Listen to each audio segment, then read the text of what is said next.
जय श्री कृष्णा भक्तों, हमारे चैनल में आप सभी भक्तों का स्वागत है। भक्तों, कार्तिक के महीने में दीपदान का विशेष महत्व होता है।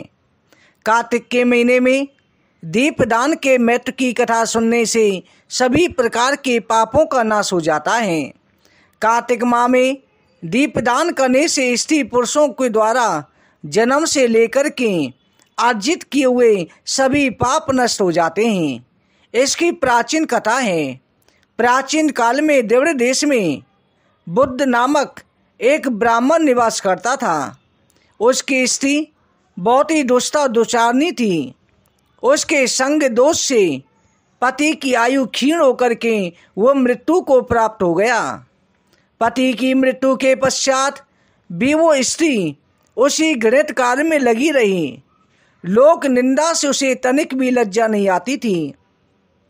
उसका ना तो कोई पुत्र था और ना ही भाई। वो सदैव भिक्षा से प्राप्त अन्न को ही ग्रहण करती थी। वो अपने हाथ से बनाए हुए शुद्ध भोजन को भी ना खाकर मांग कर लाए हुए बासी भोजन को ही करती थी। वो तीर्थ यात्रा से भी सदा दूर रहती थी। ना ही कभी उसने मंदिर आदि में जाकर के कथा प्रवचन सुना। एक दिन कुश नामक एक विद्वान ब्राह्मण भ्रमण करते हुए वहाँ पर आया। उस ब्राह्मणी को निंदित कार्यों में लिप्त देख करके उसने पूछा, अरे मूर्ख स्त्री, तू मेरी बात ध्यान पूर्वक सुन।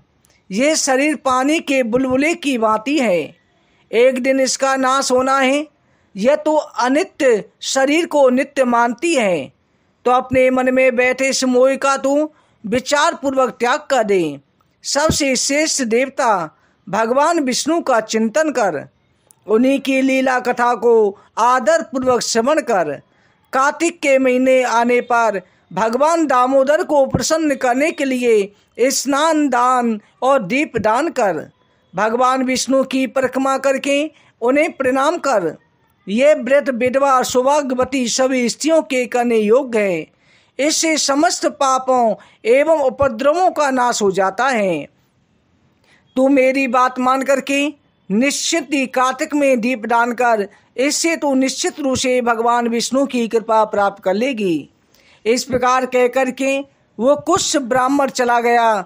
अब उस दुराचारी ब्राह्मणी ने भी पश्चाताप करते हुए निर्णय लिया कि कार्तिक के महीना आने पर व्रत अवश्य करेगी। कार्तिक का महीना आने पर उसने पूरे महीने प्रातःकाल सूर्य उदय कालीन स्नान किया, कथा श्रवण करी और दीपदान किया।